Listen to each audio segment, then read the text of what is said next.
क्या आपने कभी सोचा है कि कुछ लोग बड़ी आसानी से दौलत बना लेते हैं, जबकि दूसरे दोगुनी मेहनत करके भी कभी आगे नहीं बढ़ पाते? इसकी वजह है कि अमीर लोग एक 6 महीने का ऐसा ब्लूप्रिंट अपनाते हैं जिसके बारे में वे शायद ही कभी किसी को बताते हैं। और आज मैं आपको वही राज बताने जा रहा हूं। अगर आप 40 की उम्र पार कर चुके हैं और उस चूहे की दौड़ में फंसे हुए हैं जहां हर महीने की तनख्वाह बस अगली तनख्वाह तक ही चल पाती है, तो इसका मतलब है कि आपने भी वही पुरानी पारंपरिक सलाह मानी है। स्कूल जाओ, अच्छी नौकरी पाओ, खूब मेहनत करो और 65 साल की उम्र में रिटायर हो जाओ। लेकिन दोस्तों, ये सोच आपको आर्थिक रूप से आजाद बनाने के लिए नहीं, बल्कि आपको उसी 9 से 5 की नौकरी की चक्की में फंसाए रखने के लिए बनाई गई थी। वॉरेन बफे और दुनिया के टॉप 1% लोग इस उम्र में दौलत बनाने के बारे में कुछ ऐसा जानते हैं जो बिल्कुल अलग है। मुझे पता है कि मैंने 6 महीने में इस दौड़ से बाहर निकलने का वादा किया है। और हाँ, पीढ़ियों तक चलने वाली दौलत बनाने में समय लगता है, लेकिन ये अगले 6 महीने आपकी आर्थिक दिशा को पूरी तरह से बदल कर रख देंगे और आपको वो मजबूत नींव देंगे जिससे आप हमेशा के लिए इस चूहे की दौड़ से बाहर निकल सकें। इन आजमाई हुई रणनीतियों ने 40 से ज्यादा उम्र के आम भारतीयों को अपनी आर्थिक स्वतंत्रता की नींव रखने में मदद की है। 5वें महीने पर खास ध्यान देना, क्योंकि ये वो रणनीति है जिसे लोग सबसे ज्यादा नजरअंदाज करते हैं और जो आपके हजारों रुपए बचा सकती है जो आप अभी शायद गंवा रहे हैं। जिंदगी के इस पड़ाव पर आपके पास वो है जो 20 साल के युवाओं के पास नहीं होता: अनुभव, स्पष्टता और एक स्थापित जीवन शैली। ये शायद आपकी जिंदगी का सबसे बड़ा और जरूरी आर्थिक बदलाव लाने का सबसे सही समय है। एक ऐसा बदलाव जो आपकी असल जिम्मेदारियों को समझते हुए आपको सच्ची आर्थिक आजादी की ओर ले जाएगा। पहला महीना, फालतू खर्चों की छुट्टी। अपनी आर्थिक कुंडली बनाइए। अगर आप 40 पार कर चुके हैं और आर्थिक रूप से वहीं के वहीं हैं, पहले से ज्यादा मेहनत कर रहे हैं लेकिन फिर भी आगे नहीं बढ़ पा रहे, तो यकीन मानिए आप अकेले नहीं हैं। हो सकता है आपने सब कुछ सही किया हो, अच्छी पढ़ाई की, नौकरी पाई, सालों तक मेहनत की, शायद कॉर्पोरेट सीढ़ी भी चढ़ी, फिर भी आप आज भी एक तनख्वाह से दूसरी तनख्वाह तक जी रहे हैं, इस डर में कि कोई एक इमरजेंसी आपकी सालों की बचत को खत्म कर सकती है। ये आपकी गलती नहीं है। हमारा पारंपरिक सिस्टम आपको आर्थिक रूप से आजाद बनाने के लिए बना ही नहीं था। ये तो आपको नौकरी पर निर्भर रखने के लिए बनाया गया था। लेकिन आर्थिक रूप से स्वतंत्र लोग एक बात समझते हैं: 40 की उम्र तक आते आते दशकों में हमारे खर्च करने के ऐसे पैटर्न बन जाते हैं जो अपने आप होते हैं, हमें दिखते नहीं और चुपचाप हमारी दौलत बनाने की क्षमता को खत्म करते रहते हैं। आपने शायद पहले भी बजटिंग एप्स और आर्थिक सलाह आजमाई होगी, लेकिन अगर आप एक ऐसी जिंदगी चाहते हैं जहां काम करना आपकी मर्जी हो, मजबूरी नहीं, तो आपको अपने व्यक्तिगत वित्त को एक बिजनेस की तरह देखना होगा। इसका मतलब है कि आपको अपने आंकड़े सटीकता से पता होने चाहिए। जैसा कि मैनेजमेंट गुरु पीटर ड्रकर ने कहा था, जिसे आप माप नहीं सकते उसे आप संभाल नहीं सकते। तो ये रहा आपका एक्शन प्लान। अपने पिछले 90 दिनों के बैंक और क्रेडिट कार्ड स्टेटमेंट का प्रिंट आउट निकालिए। सिर्फ फोन पर स्क्रॉल मत कीजिए, उन्हें कागज पर प्रिंट कीजिए। जब आप हाथ में पेन लेकर चीजों पर निशान लगाते हैं तो आपको अपने खर्च करने का असली पैटर्न दिखाई देता है। हर खर्च को अलग अलग कैटेगरी में हाईलाइट करें। बिल्कुल जरूरी खर्चे जैसे घर का लोन और बिजली पानी का बिल, लाइफस्टाइल से जुड़े खर्चे जैसे नेटफ्लिक्स, अमेज़न के सब्सक्रिप्शंस और बाहर खाना, कर्ज की किश्तें और जिन्हें मैं कहता हूं अदृश्य खर्चे जैसे एटीएम से निकाले गए पैसे और वो अमेज़न के ऑर्डर जो अपने आप घर आते रहते हैं। एक सिंपल सी एक्सेल शीट बनाकर हर कैटेगरी का मासिक टोटल निकालिए। आप सच में चौंक जाएंगे। इस उम्र के ज्यादातर लोग अपने गैर जरूरी खर्चों को 30 से 50% तक कम आंकते हैं। एक रिपोर्ट के मुताबिक एक औसत भारतीय परिवार हर महीने लगभग 25,000 रुपए सिर्फ बिना सोचे समझे की गई खरीदारी पर खर्च कर देता है। ये साल के लगभग 3 लाख रुपए हैं जो बिना कोई दौलत बनाए हवा में उड़ जाते हैं। अब तुरंत 3 कैटेगरी को अपनी जिंदगी से निकाल फेंकिए।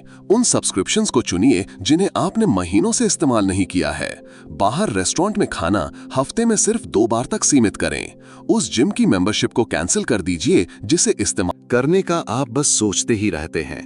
कई ऐसे ऐप्स हैं जो आपके भूले हुए रिकरिंग सब्सक्रिप्शन को अपने आप ढूंढकर कैंसिल कर देते हैं। उनका इस्तेमाल करें। मनोरंजन के लिए 2,000 रुपए, बाहर खाने के लिए 3,000 रुपए और फालतू की शॉपिंग के लिए 1,500 रुपए जैसी यथार्थवादी सीमाएं तय करें। अगर आपको खुद पर ज्यादा कंट्रोल चाहिए तो प्रीपेड डेबिट कार्ड या पुराने जमाने का कैश वाला लिफाफा सिस्टम अपनाएं। आपके द्वारा बचाया गया हर एक रुपया आपकी आर्थिक आजादी खरीदने की ताकत है। इस बचाए हुए पैसे को तुरंत एक इमरजेंसी फंड, ज्यादा ब्याज वाले कर्ज को चुकाने या अपनी स्किल्स को बढ़ाने वाले निवेश में लगाइए। आपका लक्ष्य हर महीने कम से कम 25,000 से 50,000 रुपए बचाना होना चाहिए। आप अपनी लाइफस्टाइल का त्याग नहीं कर रहे हैं, आप अपनी आजादी को वापस खरीद रहे हैं। लेकिन यहाँ एक बात है जो इस उम्र में ज्यादातर लोग नहीं समझते। खर्चे घटाना तो समीकरण का सिर्फ एक हिस्सा है। दूसरा हिस्सा है एक ऐसी मजबूत आर्थिक नींव बनाना जो आपकी आने वाली हर उपलब्धि की रक्षा करेगी। क्या आपकी भी यही कहानी है? क्या आप भी इसी चक्रव्यूह में फंसे हैं? नीचे कमेंट्स में मुझे जरूर बताइए, क्योंकि जब आप अपने अनुभव साझा करते हैं तो मुझे भी हौसला मिलता है कि मैं आप जैसे लोगों के लिए और भी काम का कंटेंट बना सकूं। क्या आपने अपनी बात कह दी? बहुत बढ़िया। तो चलिए आपकी आर्थिक स्वतंत्रता की योजना को आगे बढ़ाते हैं। दूसरा महीना, अपना आर्थिक सुरक्षा कवच बनाइए, यानी इमरजेंसी बफर। ज्यादातर लोग चूहे की दौड़ से कभी बाहर नहीं निकल पाते, क्योंकि वे हमेशा किसी एक इमरजेंसी से एक कदम दूर होते हैं। गाड़ी की कोई बड़ी मरम्मत, अचानक आया मेडिकल बिल या नौकरी का चले जाना उन्हें दौलत बनाने की बजाय उसी दौड़ में फंसाए रखता है। एक हालिया रिसर्च के अनुसार भारत में 5 में से 1 से ज्यादा व्यक्ति के पास कोई इमरजेंसी बचत नहीं है और 37% लोग तो 25,000 रुपए की इमरजेंसी आने पर भी बिना कर्ज लिए उसे नहीं संभाल सकते। और इसमें वो लोग भी शामिल हैं जो अपने करियर में काफी आगे हैं। जिंदगी के इस पड़ाव पर आप एक कमजोर नींव पर आर्थिक आजादी की इमारत नहीं बना सकते। एक सही तरीके से बनाया गया इमरजेंसी फंड आपको ताकतवर बनाता है। ये आपको रणनीतिक फैसले लेने का समय देता है, न कि मजबूरी में लिए गए फैसले। इसे तेजी से और व्यवस्थित रूप से बनाने का तरीका ये है। एक छोटे और हासिल किए जा सकने वाले लक्ष्य से शुरुआत करें, जैसे 30 दिनों के अंदर 50,000 रुपए। फिर धीरे धीरे अपने 3 महीने के बिल्कुल जरूरी खर्चों के बराबर रकम जमा करने का लक्ष्य बनाएं। अपने जरूरी मासिक खर्चों को कैलकुलेट करें। घर का किराया या लोन, बिजली पानी, राशन, बीमा की किश्तें और कर्ज की न्यूनतम किश्तें। फिर उसे 3 से गुणा करें। अगर आपके जरूरी खर्चे महीने के 60,000 रुपए हैं, तो आपका लक्ष्य 1,80,000 रुपए का इमरजेंसी फंड बनाना है। इसके लिए किसी अच्छे बैंक में एक अलग हाई यील्ड सेविंग्स अकाउंट खोलें। ये पैसा सिर्फ और सिर्फ break glass in case of emergency वाला है। इसे ऐसी जगह रखें जहां से निकालना आसान हो, लेकिन इतना भी आसान नहीं कि आप गैर जरूरी चीजों के लिए निकाल लें। इससे कोई डेबिट कार्ड अटैच ना करें। इसे आक्रामक तरीके से फंड करें। उन 25,000-50,000 रुपए से जो आपने पिछले महीने अपने ऑडिट से बचाए थे। साथ ही घर में पड़ा बेकार सामान OLX या Facebook मार्केटप्लेस पर बेचें। अपनी प्रोफेशनल स्किल्स का इस्तेमाल करके छोटे मोटे फ्रीलांस प्रोजेक्ट्स लें या कैशबैक ऐप्स का ज्यादा से ज्यादा फायदा उठाएं। आप माइक्रो सेविंग ऐप्स का भी इस्तेमाल कर सकते हैं, जो आपकी हर खरीद पर कुछ पैसे अपने आप बचा लेते हैं। ये पैसा सिर्फ एक मकसद के लिए है, असली इमरजेंसी। नौकरी छूटना, बड़े मेडिकल खर्चे, घर या गाड़ी की जरूरी मरम्मत, छुट्टियां, त्योहार के तोहफे या अचानक की गई शॉपिंग के लिए नहीं। आप अपनी आजादी की यात्रा के लिए एक आर्थिक फौवा दीवार बना रहे हैं। इस अकाउंट को एक प्रेरणादायक नाम दें, जैसे फाइनेंशियल फ्रीडम फंड, ताकि आप भावनात्मक रूप से इस लक्ष्य से जुड़े रहें। ये इमरजेंसी बफर ही उन लोगों के बीच का फर्क है जो लगातार आर्थिक चिंता में जीते हैं और जो रणनीतिक इरादे से आगे बढ़ सकते हैं। अब आप सिर्फ आर्थिक संकटों पर प्रतिक्रिया नहीं दे रहे हैं, आप दौलत बनाने के लिए सोचे समझे जोखिम लेने की स्थिति में खुद को ला रहे हैं। लेकिन यहीं से रणनीति और भी ज्यादा परिष्कृत हो जाती है। जीतने के लिए सिर्फ सुरक्षा कवच होना काफी नहीं है। आर्थिक रूप से स्वतंत्र लोग जानते हैं कि असली आजादी तब मिलती है जब आप पैसे और अवसरों को देखने के अपने दिमागी नजरिए को पूरी तरह से बदल देते हैं। तीसरा महीना, वित्तीय साक्षरता। निवेश करें, अपने मनी माइंडसेट को बदलें। अगर आप 40 से ऊपर हैं तो दशकों से आपके दिमाग में एक ही कहानी भरी गई है। स्कूल जाओ, एक स्थिर नौकरी पाओ, लगन से काम करो और 65 की उम्र में अपने पीएफ और पेंशन के साथ रिटायर हो जाओ।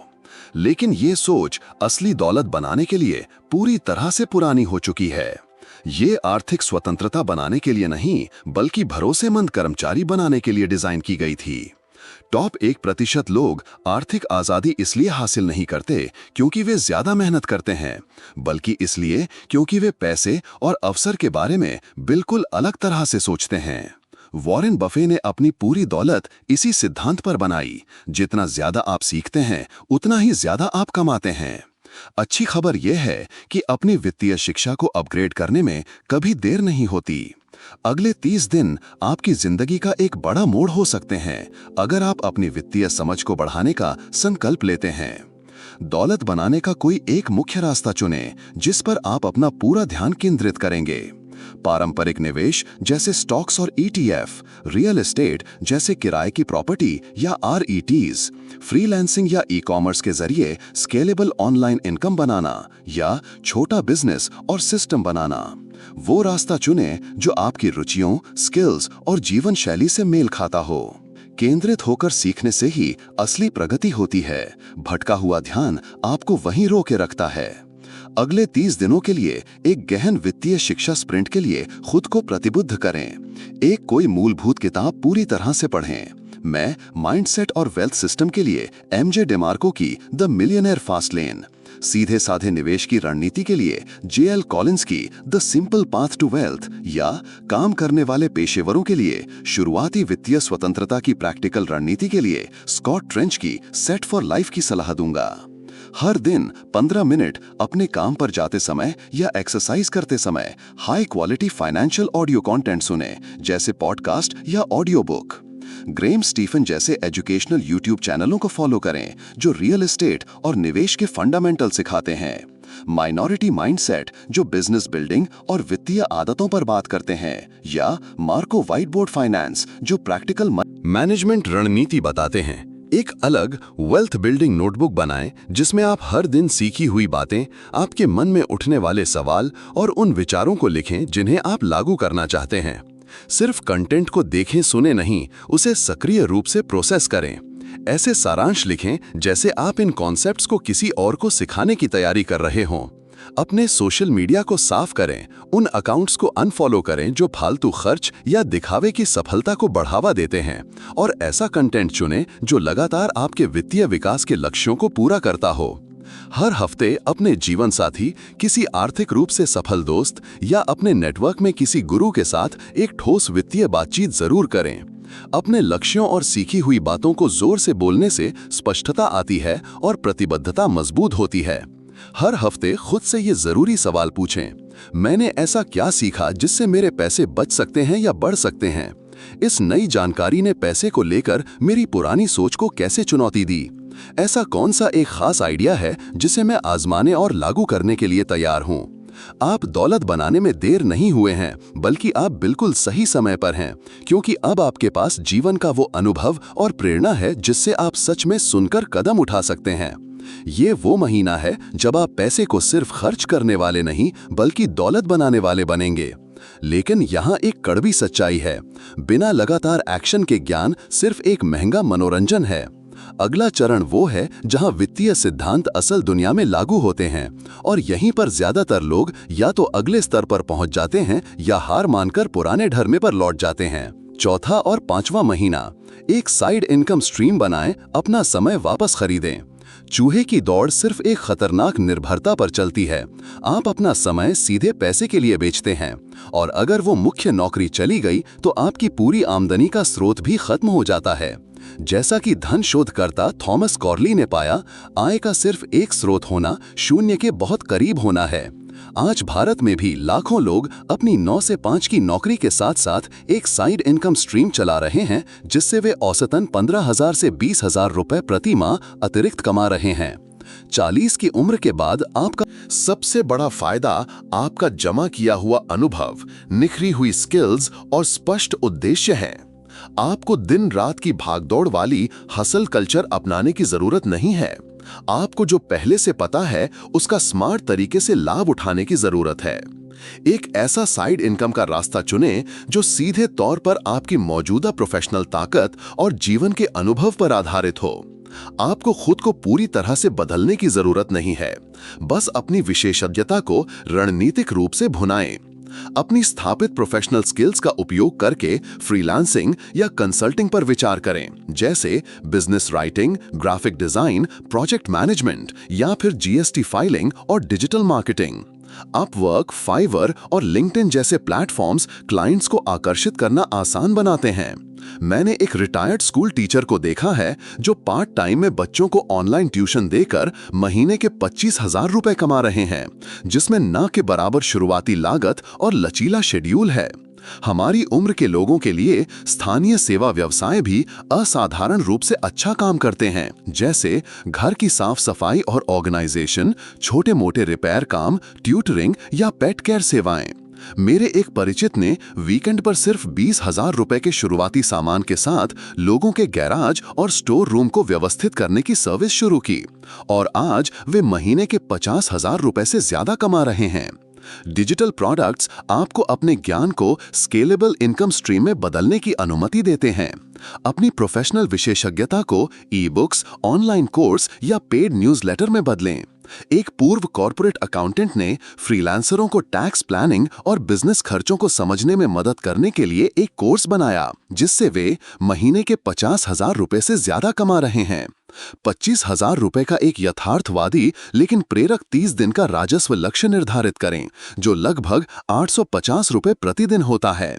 अपनी शुरुआती पहुंच को सरल और केंद्रित रखें। पहले महीने में परफेक्शन का लक्ष्य न रखें, बल्कि लाभदायक गति का लक्ष्य रखें। इस काम के लिए साप्ताहिक 5 से 10 घंटे तय करें और इसे अपनी मुख्य नौकरी जितनी ही व्यवसायता के साथ करें। इस इनकम से कमाया गया हर एक रुपया आपकी वित्तीय सेना का एक सैनिक है, जो पारंपरिक नौकरी से आपका समय वापस खरीदने के लिए लड़ रहा है। आपको तुरंत अपनी नौकरी छोड़ने की जरूरत नहीं है, आपको बस एक भरोसेमंद निकास मार्ग बनाने की जरूरत है। आर्थिक रूप से स्वतंत्र लोग आय के एक स्रोत पर निर्भर नहीं रहते।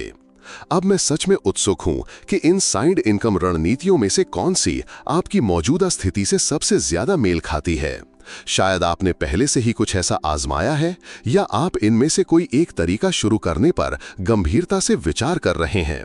अपने अनुभव या विचार नीचे कमेंट्स में जरूर साझा करें। मुझे आपकी कहानियां सुनने में और ये देखने में वास्तव में आनंद आता है कि आप इन धन निर्माण रणनीतियों पर कैसे वास्तविक कार्रवाई कर रहे हैं।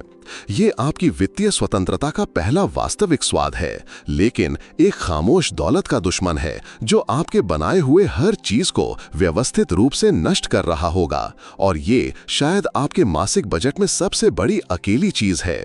5वां महीना वैकल्पिक। अपने आवास पर पुनर्विचार करें, अपने सबसे बड़े खर्च में कटौती करें। घर लगभग निश्चित रूप से आपका सबसे बड़ा मासिक खर्च है, खासकर अगर आप 40 से ऊपर हैं और या तो होम लोन की ईएमआई भर रहे हैं या आज के बढ़े हुए बाजार में किराया दे रहे हैं। अक्सर हमारी कमाई का 30-40% हिस्सा सिर्फ घर में ही चला जाता है। अगर आप इस प्रतिशत को थोड़ा भी कम कर सकते हैं तो आप हर साल हजारों रुपए सीधे अपनी वित्तीय स्वतंत्रता के निर्माण की ओर मोड़ सकते हैं। अपनी कुल आवास लागत, ईएमआई या किराया, सोसाइटी मेंटेनेंस, बिजली पानी, प्रॉपर्टी टैक्स को अपनी मासिक आय से विभाजित करें।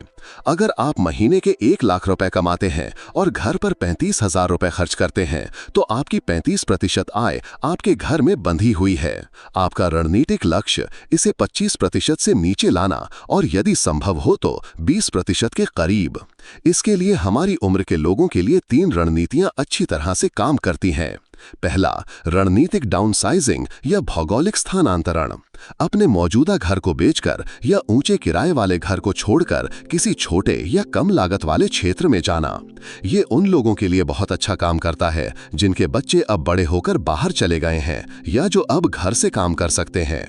मेरे एक परिचित ने दिल्ली में अपना 3 BHK फ्लैट बेचकर देहरादून के पास एक अच्छी तरह से डिजाइन किए गए 2 BHK में शिफ्ट होकर अपने मासिक आवास लागत में 25,000 रुपए की कटौती की।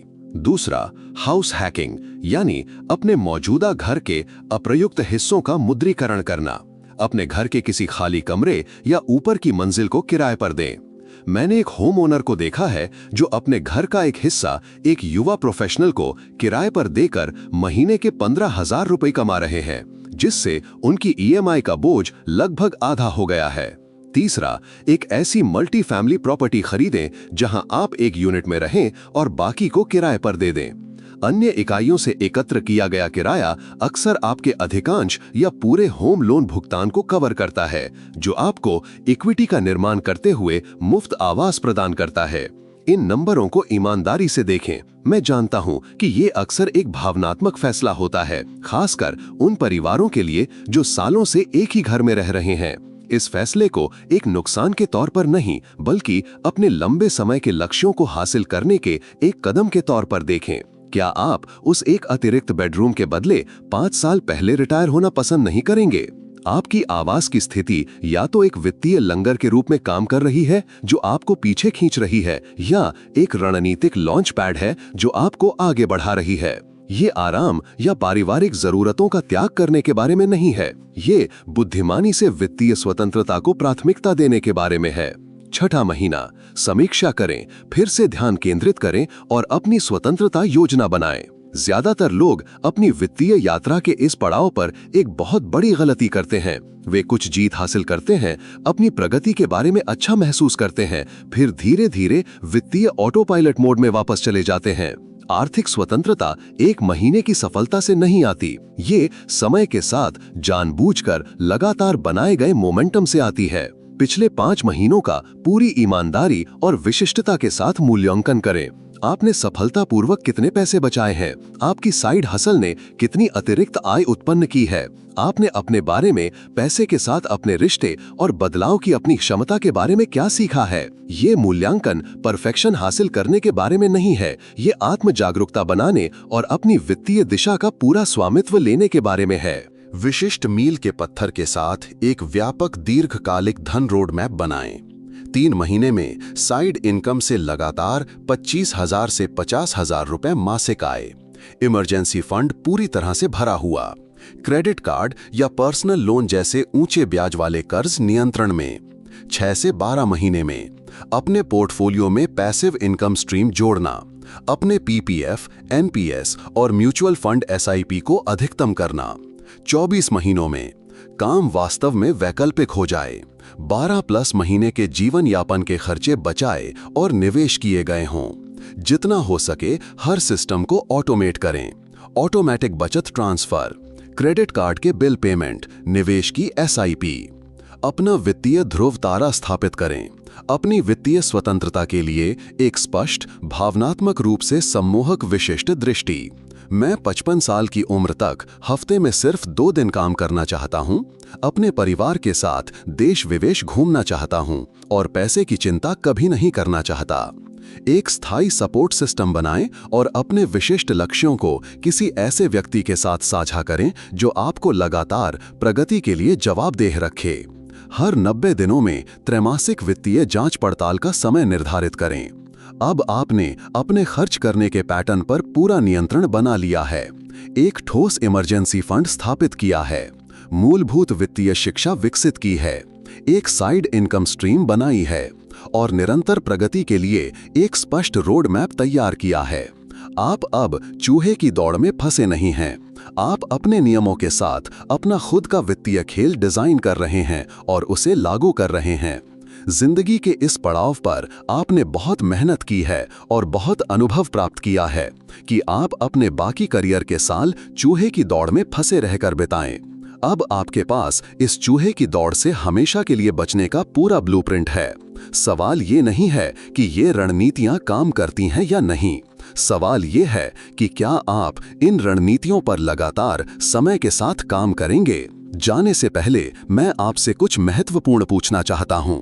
0 से 10 के पैमाने पर यह विस्तृत जानकारी आपकी विशेष वित्तीय स्थिति के लिए कितनी मूल्यवान थी? अपनी ईमानदार रेटिंग नीचे कमेंट्स में जरूर दें। मैं हर एक जवाब पढ़ता हूं और ये नंबर मुझे ये समझने में मदद करते हैं कि हमारी उम्र के लोग किस रणनीति को लेकर चिंतित हैं। लोगों के लिए कौन सा कंटेंट सबसे ज्यादा प्रभावी है? प्रो बफे HQ का मिशन ही यही है कि हम आप जैसे समझदार और अनुभवी लोगों को वो रणनीतियां दें जो असल में काम करती हैं। आपकी आर्थिक स्वतंत्रता की यात्रा अभी आपके अगले वित्तीय निर्णय के साथ शुरू होती है।